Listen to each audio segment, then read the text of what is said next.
looks good. We got some good stuff. Yeah. You've been collecting all through the year? Yeah. Wow. I think some of it's still from your reign, too. Oh, awesome. Ooh. Let's check out to see what's in the freezer. What is that?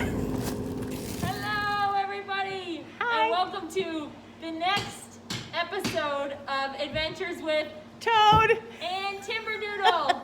And although it may look like we're out adventuring in the forest, we are not. Where No. are we, Toad?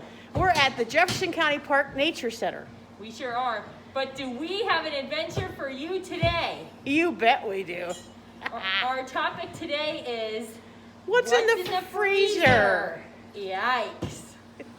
When I worked here at Jefferson County Park, there was always a lot of interesting things in the freezer. Usually good stuff like ice cream bars and then a lot of dead critters. Now, for us to collect these dead critters and then to use them in displays in the Nature Center, we have to have a salvage permit, a special license that allows us to pick up dead animals off the road. And we need to keep track of all the animals we find and put that information into the state every year. Now, I love going through the freezer, and Brittany was like, do you want to come out and help me go through the freezer again? I'm like, yeah, because there's always really cool things to find and to learn. So here's one of the things we got out of the freezer just a few minutes ago. I'm assuming it was a window kill, unfortunately. Isn't it beautiful? Who knows what that is? Who knows? Who knows? Yes, Brittany, your hands up. Oh, a cardinal. Very good. It's a cardinal. And that's really cool about the cardinal is they get this huge beak. See that triangle shape? If you check out any kind of nutcracker they have in the store, it has that same shape. That bill is made for cracking seeds. So that is a beautiful, who can tell me, is it a male or female? Male or female? Oh, Brittany, your hands up? Oh, it's a male. Very good. So we have in here in our freezer a cardinal, northern cardinal.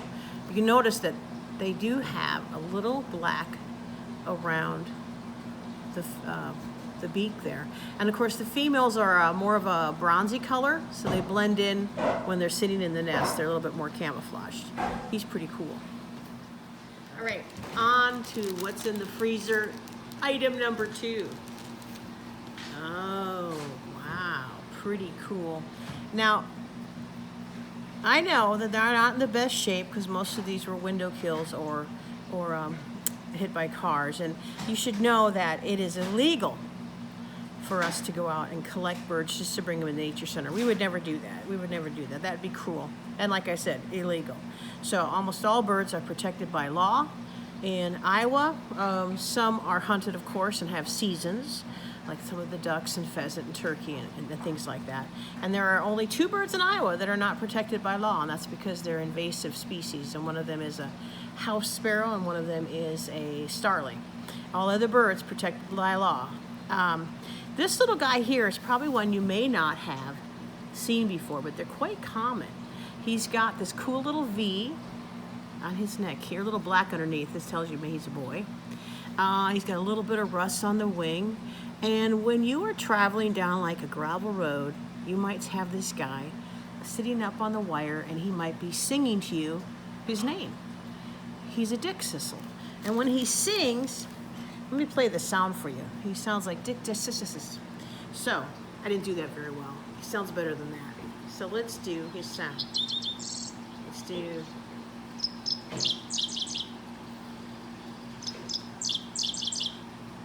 Dick, sis. Isn't that cool? So if you're driving down a gravel road with your mom or dad, slow down a little bit, open the windows, drive real slow, and you might hear that sound coming from the wire above you. I always think that if you took a sparrow and a meadowlark and put them together, this is what you get, a dickcissel. Got the yellow of the meadowlark, the black of the meadowlark, and he's about sparrow size, and the brown and stuff of the sparrow. There's a dickcissel, a really cool thing to have in your freezer, right? Item number 3 of what's in the freezer. This bird rocks. This is a very, very cool bird. Come in close and look at that beak. Can you see the little notch in there? You see the notch in there? Brittany, do you see it? Mm-hmm. Okay, so this guy is a falcon. And falcons, like this guy, he's a merlin. We also have like kestrels. They're a falcon as well. They got that little extra notch in their beak. Now, they use that beak, that little notch, for killing their prey. They actually use it to, I know it's horrible, but this is how they do it. They use that to cut the spinal cord of the little bird or little mouse that they've gotten. I know it's gross, but that's what they use it for. Now, you can tell it's a falcon, but for another reason too. Can you see its nose? I don't know, can you get in there close on his nose? Do you see how there's a little dot in his nostril? Can you see that? That's a baffle. That helps him, because he's such a fast flyer that he has to have this baffle in there so that he doesn't get a big rush of air and it would affect his breathing. It's like the same with like big airplanes. They've got in their intake, they got this little baffle in there. I'm not even sure if I'm using that word right. And that helps him to moderate how much air goes in, all right? So he's such a fast flyer, he's got that little baffle in there so he doesn't like pass out when he's flying really fast. Cool beak, cool nose, and this is a merlin. He's beautiful. Lovely, lovely, lovely. All right, this is a very unusual thing to find in the freezer. Look at this little collection. Look at that. Do you know what it is? What do you think it might be? Is it a fungus of some sort? Nope. Who knows what it is? Look at, they've got little holes in there. Something came out of that. What is it? What is it? Oh, Brittany, your hand's up. What is it? Snake eggs, maybe? It's snake eggs. Is that cool or what? I don't know where they're from, but they were probably buried inside, I'm going to say maybe a mulch pile, something like that. Very, very cool. That person was probably pretty darn lucky to have those snakes in their yard because they take care of pests. And you know, it's really amazing. Here's this little snake's got no arms, got no legs, and they sure can scare people to death for some reason. I don't know why, but the snakes are very valuable in nature. And really, these guys here, this is a different kind of egg. You're gonna notice if these were fresh, you know, if you found them just when they had hatched, you would have noticed it. You can even see a little bit here. It's very flexible. They're very leathery eggs. And, oh, that's really cool. Who knew you had snake eggs in the freezer? That is nifty. All right, on to item number 5 of what's in the freezer. It's a plastic bag here. I don't know what's in here. Gonna unwrap it. Oh, look at that. Okay, who knows what it is? Is that not the prettiest color? Incredible. Who knows what it is? Anybody? Anybody? Ooh, Brittany? An Oriole? It is an Oriole. It's a Baltimore Oriole. Look at the boldness of that color. Incredible. Of course, and you know what? His beak is really long and pointed, right? That, you know, compared to the cardinal. The cardinal is very triangular shaped. This is long and pointed. So when I see a beak like that, I kind of think of him as a generalist. He means he eats lots of different things. He eats bugs, he eats fruit, and if you have feeders at home, you know he loves grape jelly. He'll eat lots of different things. And that beak, that bold color. And of course, he likes to build those really cool, he weaves them, these really cool hanging nests from the trees, which you don't know he's there till fall. Come fall, the leaves fall off the tree, you're like, oh, there's an Oriole's nest up there. Beautiful. Nicely done. Baltimore Oriole here in the freezer at Jefferson County. All right, what's in the freezer? Next item. Now, we got something big here. Oh, look at that, a beautiful black squirrel. A beautiful black squirrel. Now, a lot of times people say, well, we got brown squirrels, and we got red squirrels, and we got gray squirrels. This is a black squirrel. A black squirrel is just a melanistic or a dark phase of either a gray or a fox squirrel. This is probably a fox squirrel, just because of how buffy his tail is and his size and everything. And most of the black squirrels I think we have around Jefferson County Park, around Fairfield, are probably a dark phase of a fox squirrel. As you can see, what's really cool. Can you come in on his teeth? See the two teeth there? Mm-hmm. So what's really nifty about rodents, and squirrels are a rodent, is their front teeth never stop growing. Isn't that incredible? Never stop growing, which is an important thing if you're an animal likes to chew on hard things. Like this guy will chew on and open nuts and that sorts of things like that. So he's constantly chewing and keeping those teeth filed down, but they never stop growing. And this one, it's quite beautiful. All right, you ready for the next one, Brittany? Sure am. Oh, the thing she wants to film. Isn't she wonderful? All right, here we go. Look what we have. Look what we have here. We've got ourselves an owl. You can see its feathered toes right here, feathered. They got the big talons on there that they use to catch and kill their prey. Very sharp talons. We can probably show you a better example of that later. Of course, he's been curled up in here. You can see his hooked beak. He uses for tearing apart his food. He'll swallow it whole if he can, if it's like a mouse. And then, of course, his eye is closed there. Pretty cool. Pretty cool. Now, I'm going to reach over here and I'm going to give you something to show you, because he's pretty frozen. I can't move him.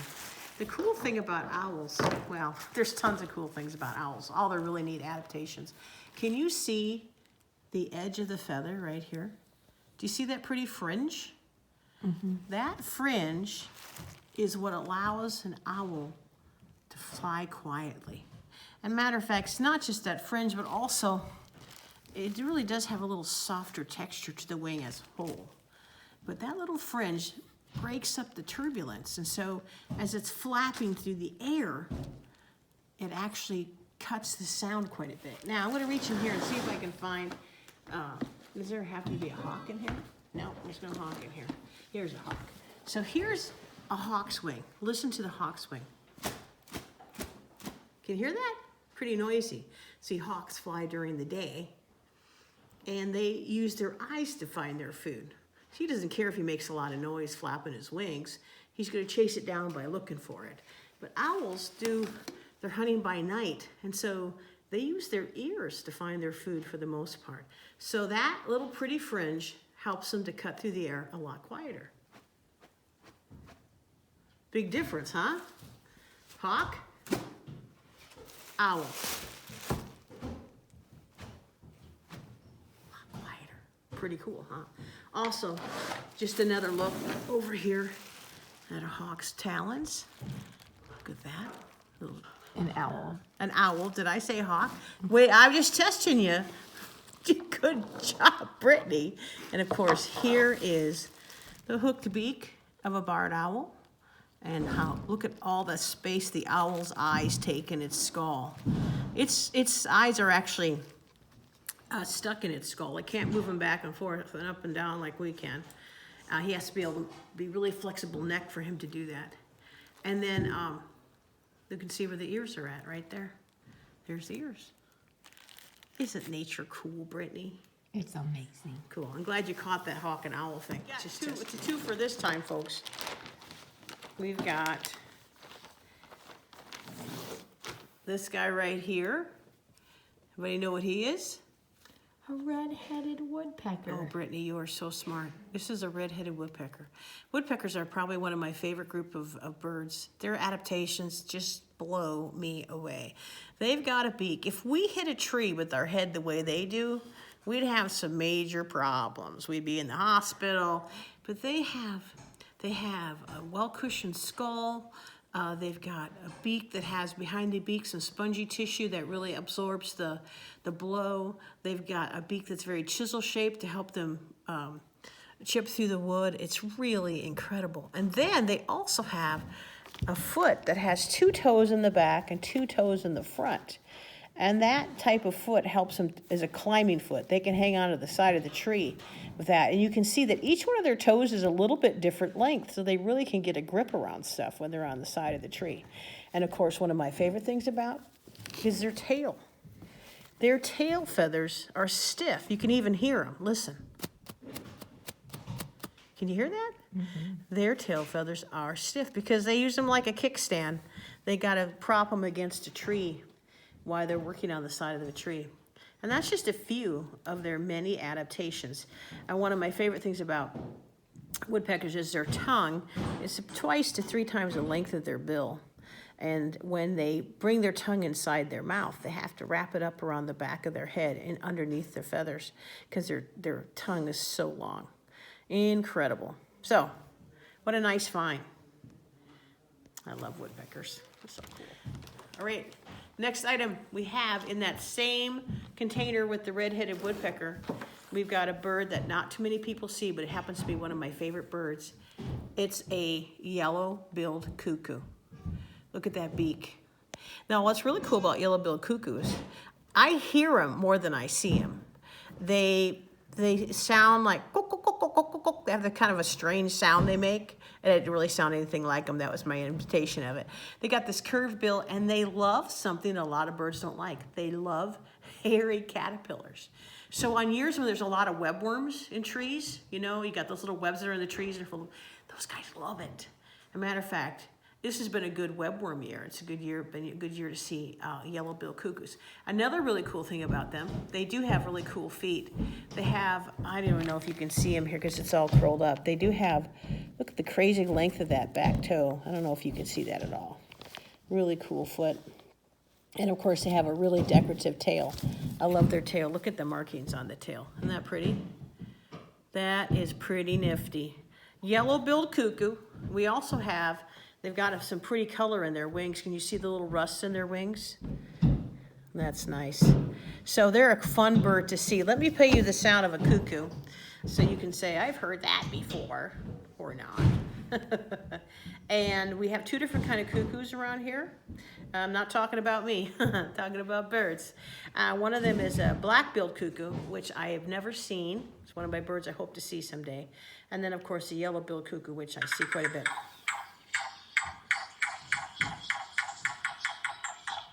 That is one of their calls. And that's another one of their calls. Yellow-billed cuckoo, long, cool tail, and that curved beak. All right, here we go. This little bird here is a beautiful little bird. You probably have never seen him unless you're a serious bird watcher. And in the spring, you might hear this around. Little teacher, teacher, teacher, teacher. And this is an oven bird. And he is a type of warbler. He's got these little black stripes on the head with a little brown. And little speckling on the breast there, a little striping. A beautiful little warbler. And you tend to see him on the ground. Usually, if you go bird watching in the spring looking for warblers, you are looking up at the top of the trees and you get a neck ache. But this guy's usually cruising down close to the ground, and that's pretty cool. So there's a little oven bird. I recognize this bag. I put this bag in the refrigerator before I left the job a year ago, before I retired. And it's all different animal beaks I was working on. We got woodpecker with a chisel-shaped beak. I think there's another woodpecker in here. Here's a red-bellied woodpecker, chisel-shaped beak. You can see part of his tongue right there. I know this might gross you out a little bit, but there you go. Here we have a American goldfinch. You can see how his beak is very tiny and triangular shaped. He's also a seed eater. He loves to eat thistle. And goldfinches are a late nester in Iowa. They wait till the thistle goes to seed, the thistle starts to grow, because that's what they use in their nest and to feed their babies. This one is a swallow. Look how wide the base of his beak is, way down here. So when he opens his mouth, he's got a big gape, and he uses, as he's flying through the air, he's catching little bugs. We've also got, here's our beak of our cardinal again. Look at all these different sizes. That's what I love about birds, this diversity of beak sizes. Here's a little tiny warbler. Look at the size of that tiny little beak. I think that might be a magnolia warbler. Don't quote me on that though. This is a little bird called a horned lark. If you want to see a hornlark, you've got to get out on the back roads, on the gravel roads to see them. The males have little tufts of feathers on their head that look like horns. This looks like the beak of a downy woodpecker, or no, I think that's a nuthatch. It's hard to tell. So this is what this bag is for. We've got beaks of different creatures. Here's a Carolina wren. A different shaped beak means they have a different food source. They eat something different. They open it differently. And here is a little chipping sparrow. He's got a little triangular shaped beak as well. Is that a chipping or is that a, could be a tree sparrow as well. So look at the different sizes and shapes. I know, it's kind of weird to look at, but you learn a lot of things by looking at their beaks and feet and wings, because their beaks and feet and wings differ upon where they live and what they eat. And so there's great diversity among the beaks of birds, and that's why I love birds so much. And here's a kind of a fun little one here. See this foot? How many toes in the front? How many toes, Brittany? 3. Does it have a back toe? I don't see it. No, it has no back toe. Most birds that are perching bird have 3 toes in the front, 1 toe in the back, so when they perch on something. The fact that he has no back toe, tells me he's a walking bird. He never perches. He just walks along, and that happens to belong to a killdeer. Killdeer have 3 toes in the front, and that's it. No back toe. Well, we got some good stuff in the freezer today, Brittany. We sure did. Always fun looking through stuff with you. You too, Toad. So even though it's kind of weird to look at these birds, you sure can learn a lot from them. And that's what's cool about cleaning up the freezer here at Jefferson County Park. Thanks for watching.